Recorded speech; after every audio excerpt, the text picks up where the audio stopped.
Hey guys, and it's been 8 years since the Nintendo Switch released, and that's kinda hard to believe since it doesn't really seem like that long ago when I first got a Switch. Like, I had to wait a month to get it, since it was like sold out everywhere back in 2017. The only way I could get it is through like a GameStop bundle that came with a bunch of games. Thankfully, the games that I was intending on getting with my Switch, but still, it was still pretty crazy back when it came out.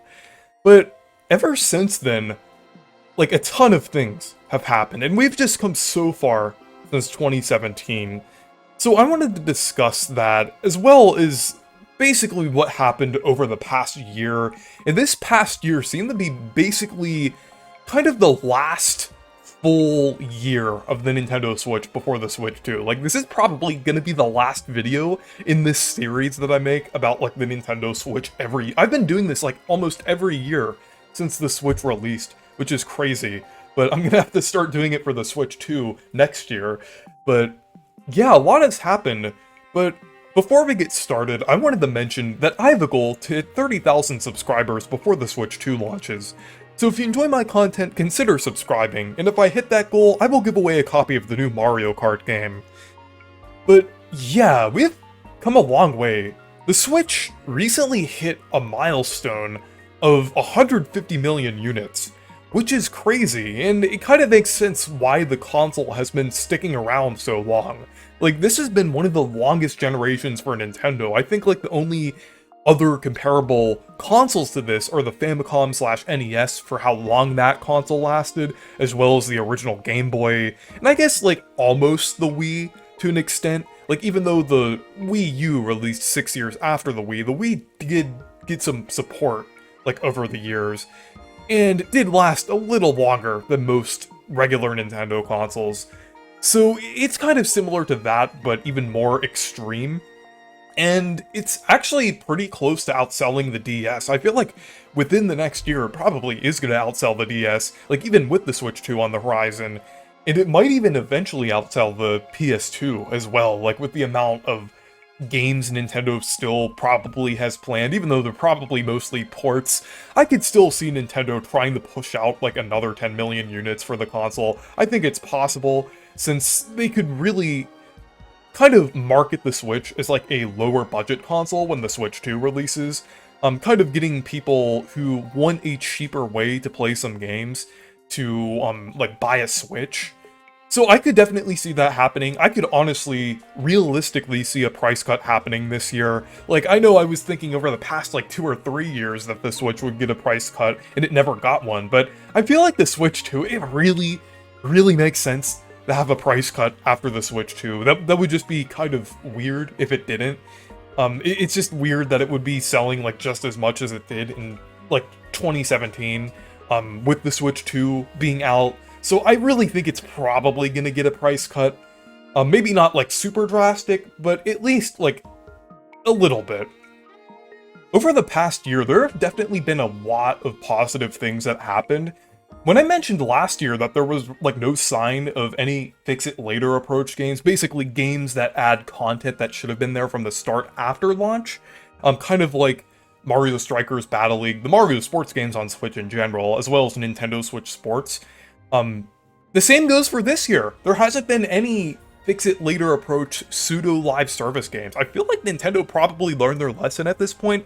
Yes, I do know that we did get that Nintendo Switch Sports update, but I feel like that was mostly due to the fact that the game was selling fairly well, and I think the fact that Nintendo Switch Sports is selling well doesn't really mean that Nintendo has any incentive to bring this, like, update formula back.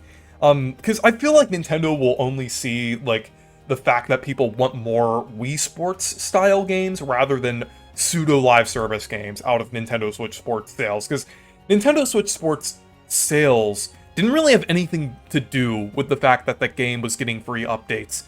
Like, I think that was kind of entirely separate from that, but I feel like going into the Switch 2 era, I don't really think we're gonna see that many games that try to replicate live service games while kind of failing to do so, for games that really don't need to be turned into live service games, like the Mario sports games, or I guess Nintendo Switch Sports as well, and various other things like that.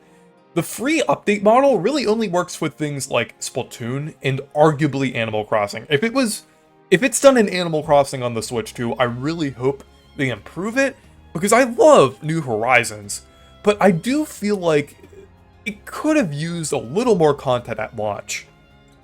So, I do think we're going to see some of those free update style games, but just not as frequent as before. But I've already said quite a lot about that in past videos, so I don't have to go on about it too much. But another thing that we've continued to see over the past year is the huge kind of blowout of Mario games. And also just the fact that Mario games have been more creative and interesting in general. Like, Mario & Luigi Brothership is definitely proof that the Mario RPGs are flourishing again, and the Paper Mario Thousand Year Door remake is definitely a glimmer of hope for Paper Mario, and is just an amazing game in general. And we also got Mario Party Jamboree as well, which was also incredible, and I'll get into that in a little bit when I go through the lineup of games. And then also like things like Peach Showtime, and a few others. Like, this year has definitely been pretty good for Mario, despite the fact that it wasn't as huge as last year with things like Mario Wonder and the Super Mario RPG remake. This year has still been pretty incredible, I'd say, just for things like the Thousand Year Door remake, Brothership, and Jamboree alone. But yeah, and Nintendo has also been bringing back a lot of dormant series as well. Like, the Famicom Detective Club games finally got a sequel over 30 years later. Like, even though we got the remake, we didn't get a full new game until now, which was incredible and is actually one of my favorite games from the past year. And then we also got a new NES-style, NES remix game with Nintendo World Championships NES Edition, which was a tiny bit controversial, but I still like the fact that they brought back the idea. So I think these past few years for the Switch have been setting an excellent precedent for bringing back dormant series. I think there's definitely a lot that they could do going into the Switch 2 era. I could see even more series brought back, or these series that were recently brought back get more sequels, like Advance Wars. I know that game didn't sell well, but I hope it gets a sequel, like another sequel. Famicom Detective Club, I could definitely see that continuing. 2D Metroid as well, well, especially since we're getting Metroid Prime 4, F-Zero, hopefully, with F-Zero 99 happening. Even, like, we could even get games like Rhythm Heaven, or Chibi Robo. I know Chibi Robo, like, the devs, went either bankrupt or defunct in some way. I don't remember what happened, but they could always get a new developer, like the Mario & Luigi series. We could just see, but I think there's a lot of possibilities for dormant series that could continue to come back. Like, Nintendo has definitely been on a roll with this. But yeah, there has also been a few things that have been iffy about as well. Like, not inherently negative, because I do see the positives in some of these things, but I am a bit concerned about some of these. Like, one is Pokemon, with Pokemon Legends Zaza. Like, the game doesn't look bad, and I do feel like it has some potential. I like the gameplay formula and everything, but the visuals don't look great. It does still look a bit rough, even after the extra development time. It really goes to show that Pokemon really needs more time than they're allotted for, so I still kind of am concerned for Pokemon. I was definitely more hopeful about it last year when they announced that Zaza was going to be released in 2025, but now I'm feeling a bit more mixed on it. Not necessarily negative, because this could still turn out to be good. I'm just a little more concerned than I was before, because it looks a little more like Scarlet and Violet, which isn't great. And another thing that has been kind of weird, which actually technically isn't connected to the Nintendo Switch fully, but I just wanted to mention it here since I feel like it was a good time to bring it up, and that's Nintendo Music. Nintendo Music is an amazing idea, but in execution, it's been kind of meh. Like, sure, there is a somewhat decent selection, better than launch, but it's not great, and there really isn't that much to choose from. No Mario RPGs, not even all the mainline Mario games at the moment, no Xenoblade. It just feels, actually, not many other Kirby games as well. It just feels very limited and just pretty disappointing overall. The fact that we get one game per week is not enough. That means we're only getting like 52 soundtracks per year, which does sound like a lot, but Nintendo has thousands of games, and this could take forever. Like, it could take years before we get certain games. So I really hope Nintendo picks up the pace with Nintendo Music, because this has been kind of disappointing. It's a great concept, but it's just been a little disappointing in execution. There have been some issues that have kind of arose over the past year as well, and one of those being overpriced ports. And I know that's kind of the norm for Nintendo, so it's not a huge issue, it's kind of what we've come to expect at this point, but I feel like they've been getting pretty low quality. I mean, not like super low quality, but like lower quality than what you would expect from Nintendo. Like, Luigi's Mansion 2 HD wasn't great. It was decent, I would say, and I still enjoyed it. It was still a fine version of Dark Moon, but I feel like it could have been a lot more, and they could have handled it a little better. And then Donkey Kong Country Returns HD was just kind of lousy, in my opinion. It really, like, I mean, I guess for anyone playing the game for the first time, it's competent.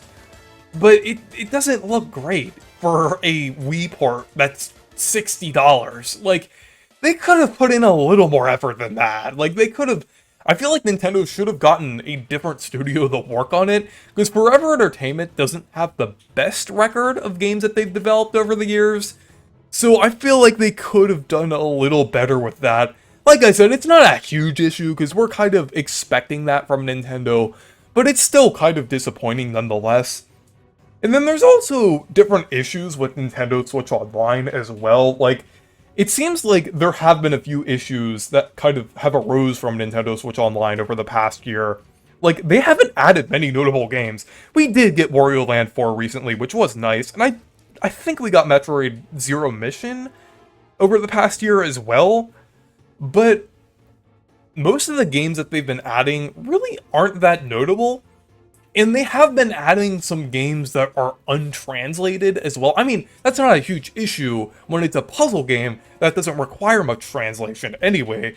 But for something like Starfy, it would have been nice to get a, like, translation, to get, like, an English version, or maybe, like, some other, like, Western languages as well.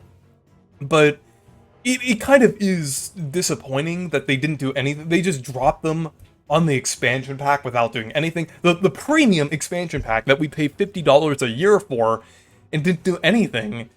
That's a little disappointing. I mean, it's nice that they offer that and give you a way to play it, but you can technically play them anyway if you have a Japanese account on your Switch. So there isn't really that much of a point there.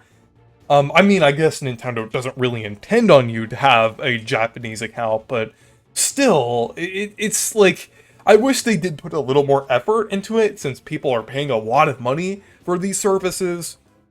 And then there's also the thing with, like, removing games as well. Like, it kind of shows that there's an inherent problem with the fact that retro games being on a streaming service isn't, like, great. I know it's convenient, but there's a lot of issues in terms of video game preservation. Some people say I overreact about it, but I just think it's an issue because, like, there aren't many ways to play these retro games. So I think Nintendo really should have a way to preserve these more. So it still is just kind of disappointing and kind of concerning, I would say. But before I end the video, I kind of wanted to go over the games that released and kind of give my brief thoughts on them, just like for the games that have released since March 3rd, 2024. But we had Peach Showtime, which I think was a pretty cool idea, but in execution, it was okay. I think they could have done better, and I feel like there is a lot of room for improvement in a sequel. But I don't think it was bad, though. I thought it had a lot of great ideas, and it was very creative as well. Then Endless Ocean Luminous. was kind of disappointing. I mean, it's cool that they brought back the Endless Ocean series, but there really wasn't much to the game, and it did feel lackluster compared to the older Endless Ocean games. But on a more positive note, we got the absolutely incredible Thousand Year Door remake, which was just a miracle and a dream come true for me, since Thousand Year Door is my favorite game of all time, and I've been wanting a perfect return the form for Paper Mario, and I feel like this is exactly what the series needed. It was a perfect refresh of Thousand Year Door, has an amazing art style, keeps everything intact, and even sprinkles in a few of the good elements from the modern games. It is just the perfect Paper Mario game all around, and was a great way of kind of like ending off the Switch's lifespan in terms of Paper Mario. So I really hope that's a sign of what we're gonna see in the Switch 2 era in terms of Paper Mario. But then we got Luigi's Mansion 2 HD, which I already kind of discussed a little bit. Wasn't terrible, but wasn't great either. Just the fairly competent version of Luigi's Mansion Dark Moon. Then we got Nintendo World Championships NES Edition, which I actually thought was kind of fun. Not as good as NES Remix, and I would have preferred if we got NES Remix instead, or a new game in that series. But I do like the speedrunning approach to it. I do think that was a pretty cool idea, and the Collector's Edition was also pretty cool as well. So I do think it was a fun little release, despite being kind of lackluster. And then we got Emio, which was absolutely incredible, and it was amazing that they brought back the Famicom Detective Club series after the remake.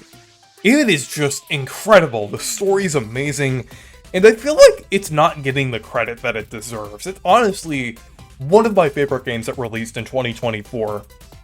Then we got The Legend of Zelda Echoes of Wisdom, which was pretty fun as well. I didn't think it was quite as amazing as other people thought, but I did think it was a great idea, and I loved the fact that they brought back the Link's Awakening remake art style. It was a pretty fun and creative game. Then, an absolute surprise, well, I guess not too much of a surprise since we kind of expect this series every 3 years now, but Super Mario Party Jamboree. This was incredible. It's actually a little surprising that they didn't wait to pull out this huge Mario Party game until the Switch 2. But still, I'm not complaining. It's still an amazing Mario Party game. Like, it fully brings back the classic formula, like, after kind of remaking it in Superstars. So now we know that the Mario Party series is kind of on a good track now, and is definitely gonna do a lot of good things from now on. So I'm really excited for the future of Mario Party. And then after that, we got Mario & Luigi Brothership, which was incredible to see. I am so glad that the Mario & Luigi series is back, and I feel like Brothership was definitely a great return to that series. It was a little controversial, but I feel like despite its flaws, it still is a very good Mario & Luigi game. It keeps a lot of the elements that made the past games great, and has an amazing story overall. And then finally, we got Donkey Kong Country Returns HD, which I kind of already talked about. Kind of disappointing, but yeah. I feel like this past year of the Switch was pretty good. I could definitely see that they've been slowing down, kind of leading into this year. Like, it seems like the Switch 2 is definitely going to happen very soon now that they've announced it. And it really seems like they're slowing down with the output and everything that they've been doing with the Switch 1. But anyways, thank you guys for watching this video. Make sure to leave a like and subscribe for more, and make sure to check out my Discord server and Blue Sky if you want to. Stay perky!